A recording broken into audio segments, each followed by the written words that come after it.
আপনার ডায়াবেটিস আছে, তবে কেন ফল খাবেন না? ওইটাই কিন্তু আবার জীবনের ভুল।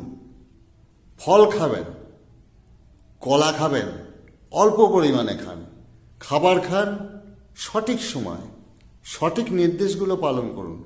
আপনার জীবনে কোনো দিন বন্ধুর অভাব হবে না। যে ফলটি খেয়েছেন ওইটাই আপনার অসুস্থ জীবনের বন্ধু, যেটা কলা এবং পেয়ারা। তাহলে আপনি চিরকাল ভালো থাকবেন, সুস্থ থাকবেন, সুন্দর থাকবেন, নিজের জীবনটাকে উপভোগ করুন। কারণ মানুষের জীবন একবারই হয়, দ্বিতীয়বার কিন্তু পৃথিবীতে আসে না।